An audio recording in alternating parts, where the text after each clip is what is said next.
time. There were unforgettable scenes along the eastern seaboard this morning as millions of people, first in New South Wales, then Queensland, were enveloped by a bright orange glow. Meteorologists are calling it one of the biggest dust storms in the nation's history, with air pollution levels jumping to 1,500 times their normal level, the highest on record. Worst hit was Sydney, which was thrown into chaos when strong winds dumped millions of tonnes of desert dust onto the city, prompting authorities to issue a health warning for children and the elderly.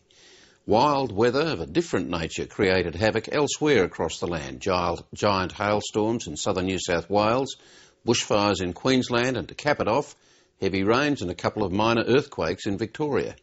After an unusually warm winter, including the hottest August on record, today's event is being seen as yet another warning of a searing summer ahead.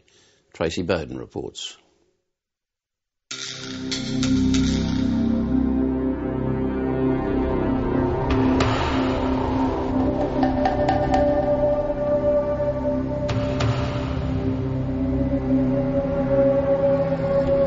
It was an eerie awakening to a strange amber glow.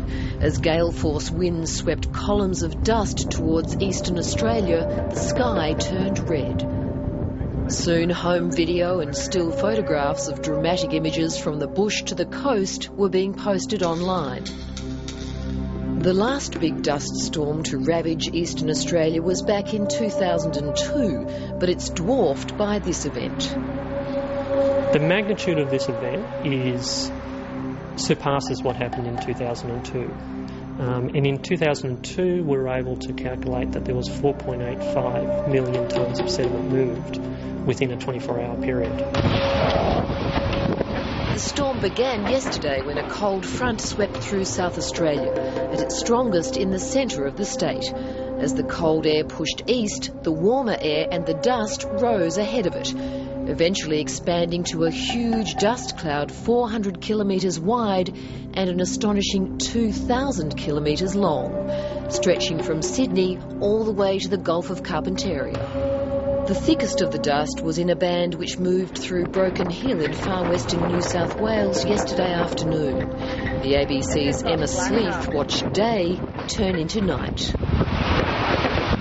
Oh my gosh. Everything was bright orange, which normally happens in a dust storm. We did get a call from one of our listeners up at LD Station who said that they were in a blackout. Within 2 minutes, we walked outside. A massive cloud of black dust has rolled over the whole of Broken Hill and just plunged us into absolute darkness. We have these large river systems that transport vast quantities of sediment into the lowest point in Australia, and which is then picked up and transported and deposited to the eastern coastline. Craig Strong is a coordinator of the Dust Watch program at Griffith University in Queensland.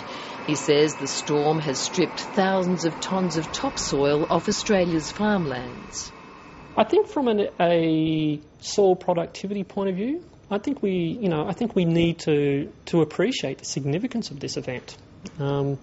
We're removing vast quantity of nutrients and organic matter. In agricultural areas, that's a major concern. You don't want to be trying to replace your nitrogen and your phosphorus and your carbon, which you've just lost. As particles in the air reached dangerous levels, people with respiratory problems were warned to stay indoors. I'm an asthmatic myself, right? And yes, but I think everybody's blown away with what happened this morning. It was just incredible. Dr Gordian Fulda at St Vincent's Hospital in Sydney says the emergency department was swamped with patients having trouble breathing. From dawn, or just before dawn, we've had young, fit people who've nearly not been sick, except for very minor asthma, having to come into hospital because they got up to go for their jog and they just really couldn't breathe. They were suddenly and very, very breathless. Asthmatic Santos Labian was rushed to hospital after he collapsed at his home. Well, short of breath, I can't breathe properly. I take my medication, but the medication is not enough to help me, see.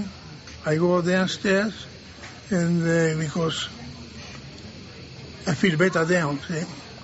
Every time you go up, you go down, it's terrible. This dust, terrible for me. While it may be tempting to link these conditions with climate change, dust storms are not new in a nation with a history of long periods of drought. In February in 1983, Melbourne experienced one of its worst dust storms, just 8 days before the disastrous Ash Wednesday fires. Adelaide was cloaked in dust in 1994. Then in 2002, in the midst of a deepening drought in eastern Australia, an even bigger dust storm. This event looks like it could be bigger than that. The Sydney material, depending on the wind directions, could end up in New Zealand, probably the North Island of New Zealand, and the Brisbane material will just head off into the Pacific Ocean.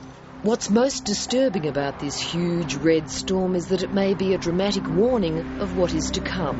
The Weather Bureau is predicting that an El Niño weather event will again grip much of eastern Australia, bringing a dry and searing summer.